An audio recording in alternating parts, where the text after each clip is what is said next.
എപ്പിസോഡിന്റെ opening സീനില് assistant വില്ലന്മാരാണെങ്കിൽ അത് കണ്ട് ഷോക്കാവും. Oh my God, ആ ജെല്ലി അതാ ക്യാൻഡി കഴിച്ചു, നമ്മളിനി എന്ത് ചെയ്യുന്നു പറഞ്ഞ് അവർ പരസ്പരം നോക്കും.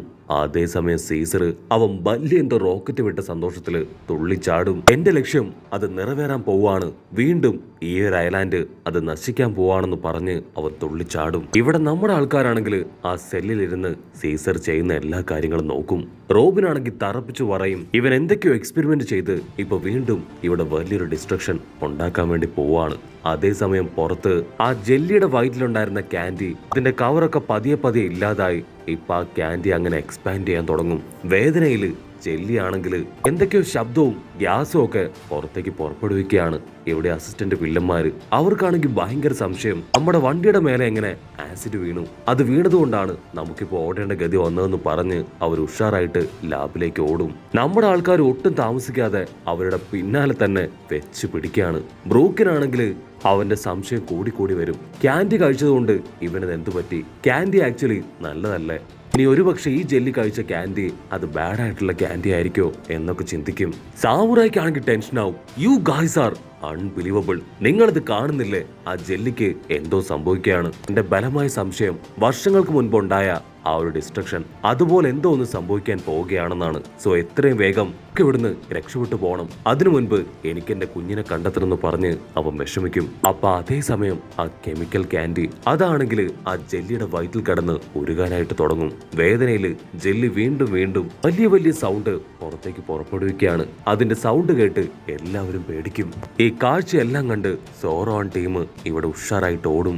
വില്ലന്റെ അസിസ്റ്റൻസും അവരും ആബിനെ ലക്ഷ്യമാക്കി ചാടി ഓടും. വില്ലന്മാർക്കാണെങ്കിൽ ഭയങ്കര ആർജവം, അടുത്തത് എന്താണ് സംഭവിക്കുന്നത് കാണാനായിട്ട്. ജെല്ലിയുടെ ബോഡിയിലുണ്ടായിരുന്ന ആ ക്യാൻഡി അതിന്റെ അവസാനത്തെ ഭാഗവും മെൽറ്റായി കഴിയുമ്പോൾ ആ ജെല്ലിയുടെ മേലെ വലിയൊരു ഇടിമിന്നൽ വീണ പോലെ അതിന് ഫീൽ ചെയ്യും. അപ്പൊ അതേസമയം ചാക്കിലുണ്ടായിരുന്ന ആപ്പിളുകളിൽ ഒരെണ്ണം അത് ഡബിൾ ഫ്രൂട്ട് ആയിട്ട് തനിയെ ചേഞ്ച് ആവുകയാണ്. സീസറിനാണെങ്കിൽ കണ്ണിൽ വലിയ തിളക്കവും മുഖത്ത് വലിയ ആകാംക്ഷയും. ജെല്ലി ആണെങ്കിൽ മൊത്തത്തിൽ മെൽറ്റായി ഗ്യാസ് ഒക്കെ റിലീസ് ചെയ്ത് അങ്ങനെ സ്പ്രെഡ് ആവും. നമ്മുടെ ആൾക്കാർക്കാണെങ്കിൽ കാര്യം പിടികിട്ടും. ഓ മൈ ഗോഡ്, അത് വീണ്ടും വലിയൊരു തകർച്ച ഉണ്ടാകാൻ ശ്രമിക്കുകയാണെന്ന് പറഞ്ഞ് ഇപ്പൊ ഡബിൾ സ്പീഡിൽ ഓടാണ്. ആ ജെല്ലിയുടെ ഒരു ചെറിയ ഭാഗം വില്ലന്മാരിൽ ഒരാളുടെ ബോഡിയിൽ വീഴുമ്പോ തന്നെ അവൻ മെഴുകുപോലെ ഉരുകി ഒലിക്കാൻ തുടങ്ങും. അവന്റെ അവസ്ഥ കണ്ട് ബാക്കിയുള്ള വില്ലന്മാര് അവർ നിലവിളിച്ചു പറയും, മാസ്റ്റർ ദയവ് ചെയ്ത് ഞങ്ങളെ രക്ഷിക്ക്, അല്ലെങ്കിൽ ഞങ്ങളുടെ ജീവൻ അത് നഷ്ടാവും, ഞങ്ങൾക്ക് രക്ഷപ്പെടാനുള്ള എന്തെങ്കിലും ഒരു വഴി പറഞ്ഞു തായോ.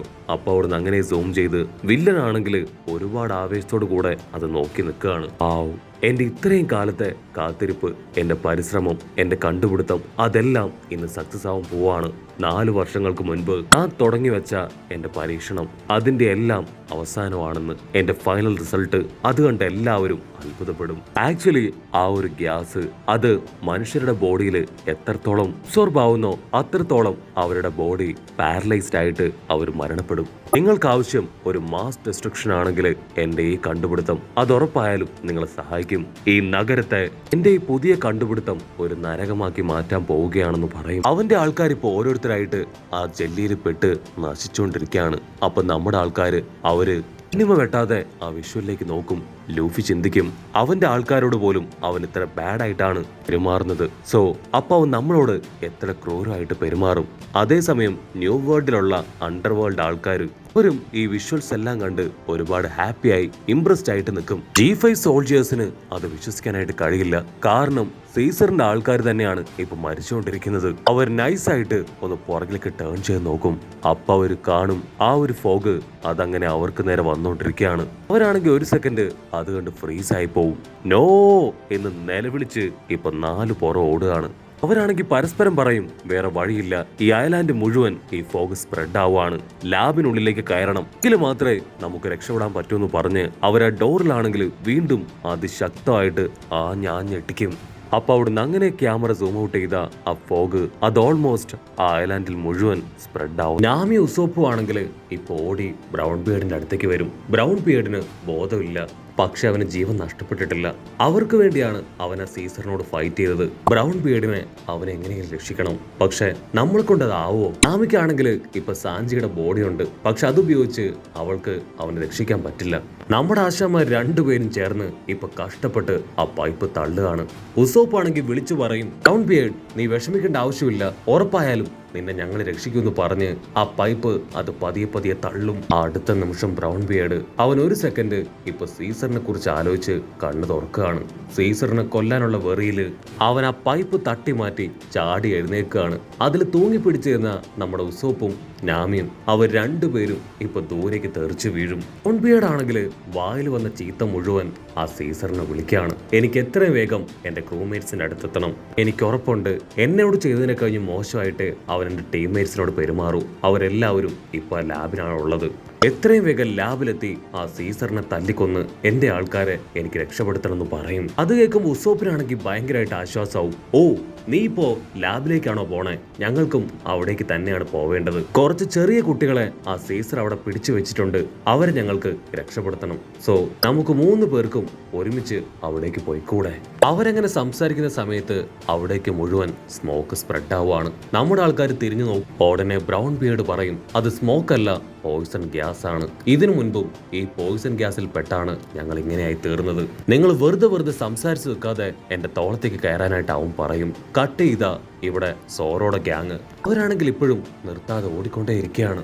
നമ്മൾ നിൽക്കാൻ പാടില്ല, ആ ഗ്യാസ് നല്ല സ്പീഡിലാണ് സ്പ്രെഡ് ആയിക്കൊണ്ടിരിക്കുന്നതെന്ന് പറഞ്ഞ് അവർ മുൻപോട്ടേക്ക് കുതിക്കും. സോറോ ആണെങ്കിൽ അവരുടെ ഓട്ടത്തിന്റെ സ്പീഡ് അത് കൂട്ടാൻ പറഞ്ഞ് അവരെല്ലാവരും ഇപ്പോ മാക്സിമം സ്പീഡിൽ ഓടുകയാണ്. അങ്ങനെ ഓടി അവരൊരു വിധത്തില് ഇപ്പൊ കുറെയൊക്കെ ആ ഫോഗിന്റെ അടുത്ത് നിന്ന് മുൻപോട്ടേക്ക് നീങ്ങും. നമ്മുടെ ആൾക്കാർക്ക് അറിയില്ല ഇനി എത്രയും നേരം അവർക്ക് ഇതുപോലെ ഓടാൻ പറ്റുമെന്ന്. ആ ഐലാൻഡിന്റെ ഏറ്റവും അറ്റത്തെത്തിയാലും പോയിസൺ ഗ്യാസിൽ നിന്ന് അവർക്ക് രക്ഷപ്പെട്ടു പോകാനായിട്ടാവില്ല. പക്ഷെ ഇപ്പൊ അവരുടെ മുൻപിൽ ഓടുക എന്നല്ലാതെ മറ്റൊരു വഴിയില്ല. അവർ സർവ്വശക്തി എടുത്ത് മുൻപോട്ടേക്ക് കുതിച്ചു പായുമ്പോഴായിരിക്കും ദൂരത്തായിട്ട് ഒരു ചെറിയ ഡ്രാഗനെ കാണുക. അതാണെങ്കിൽ നമ്മുടെ ആൾക്കാരെ കഴിഞ്ഞ് ഡബിൾ സ്പീഡിലായിരിക്കും മുൻപോട്ടേക്ക് കുതിച്ചു പായുന്നത്. ചാഞ്ചിക്കാണെങ്കിൽ ഉടനെ ഒരു ബുദ്ധി വെളിച്ചം ഉണ്ടാവും. ആ ഒരു ഡ്രാഗനെ പിടിച്ച് അതിന്റെ മുതുകിൽ കയറുകയാണെങ്കിൽ സേഫ് ആയിട്ട് ദൂരേക്ക് പറന്നു പോകാൻ പറ്റുമെന്ന് പറഞ്ഞ് അവനാണെങ്കിൽ അതിനെ പിടിക്കാൻ മുൻപിലേക്ക് കുതിച്ചു പായും. അതേസമയം ലൂഫിയും ടീമും ആണെങ്കിൽ ഇവരോടുന്നൊക്കെ കണ്ട് അങ്ങനെ ഇരിക്കുകയാണ്. ആണെങ്കിൽ ഇപ്പൊ അവരുടെ അടുത്തേക്ക് വരും. ഓ, നിങ്ങൾ ഈ വിഷ്വൽസ് ഒക്കെ കണ്ട് ആസ്വദിക്കുകയാണല്ലേ? അവർ നിങ്ങളുടെ ഫ്രണ്ട്സ് അല്ലേ? നിങ്ങൾ വിഷമിക്കേണ്ട ആവശ്യമൊന്നുമില്ല. തീർച്ചയായിട്ടും ആ പോയിസൺ ഗ്യാസ് അവരെ വിഴുങ്ങും. അവരെത്രയൊക്കെ ദൂരെ ഓടിയാലും അതിൽ നിന്ന് രക്ഷപ്പെടാനാവില്ല. കഴിഞ്ഞ തവണ ഉണ്ടായതിനെ കഴിഞ്ഞും വലിയൊരു ഇമ്പാക്റ്റ് ഇവിടെ ഉണ്ടാവാൻ പോവാണ്. ഇതിനി ലാൻഡ് ഓഫ് ഡെത്ത് എന്നായിരിക്കും എല്ലാവരും അറിയപ്പെടുക. ഈ ലാബിന് പുറത്തുള്ള ആരും ഇനി ജീവനോടുകൂടെ ഉണ്ടാവില്ല. നിങ്ങൾ ലാബിനകത്താണെന്ന് ഓർത്ത് സന്തോഷിക്കേണ്ട. നിങ്ങൾക്കും അത് ആസ്വദിക്കാൻ ഞാനൊരു അവസരം തരാമെന്ന് പറഞ്ഞ് അവനൊരു ലിവർ പിടിച്ച് വലിക്കും. അടുത്ത നിമിഷം ഒരു ഡോർ ഓപ്പണായി അവർ ലോക്കായി കിടക്കുന്ന ആ ഒരു സെല്ല് അതിപ്പോ പുറത്തേക്ക് പോവാണ്. നിങ്ങളെപ്പോലെ ഇത്രയും ഫേമസ് ആയിട്ടുള്ള ആൾക്കാർ ഇതിൽ പെട്ട് മരിക്കുന്നു എന്നറിയുമ്പോൾ എല്ലാവരും എന്നെ ഭയപ്പെടും, ബഹുമാനിക്കും. അതാണ് എനിക്ക് വേണ്ടതെന്ന് പറഞ്ഞ് അവൻ പൊട്ടിച്ചിരിക്കും. അപ്പൊ ലോങ് ഷോട്ടിലായിട്ട് ചോപ്പർ അവനാണെങ്കിൽ ഈ കാഴ്ചയൊക്കെ കണ്ട് എന്താ ചെയ്യേണ്ടതെന്നറിയാതെ മാറി നിൽക്കുകയാണ്. ഇപ്പൊ അവൻ ആ വില്ലന്റെ മുൻപിലേക്ക് വന്ന അവൻ കഷ്ടപ്പെട്ട് കളക്ട് ചെയ്ത മെഡിസിനും ഫോർമുലയൊക്കെ തന്നെ നഷ്ടപ്പെട്ടു പോകും. അടുത്ത നിമിഷം ഒരു പേപ്പർ അതങ്ങനെ തെറിച്ചു വന്ന് ചോപ്പറിന്റെ മുഖത്തടിക്കുകയാണ്. അവൻ ആ പേപ്പർ വായിച്ചു നോക്കും. അതില് ഇപ്പൊ നീ പുറത്തേക്ക് വരാൻ പാടില്ല, അവിടെ തന്നെ ഇരിക്കണം എന്നായിരിക്കും എഴുതിയിട്ടുണ്ടാവുക. ചോപ്പർ ആണെങ്കിൽ ഷോക്കാവും. ഇതാരായിരിക്കും ഇങ്ങനെ ഒരു മെസ്സേജ് എനിക്ക് അയച്ചോന്ന് ചിന്തിച്ച് അവനങ്ങനെ വണ്ടടിച്ചു നിൽക്കും. കൂട്ടുകാർക്ക് എന്തെങ്കിലും ഐഡിയ ഉണ്ടോ? ഉണ്ടെങ്കിൽ ഒന്ന് കമന്റ് ചെയ്യണേ.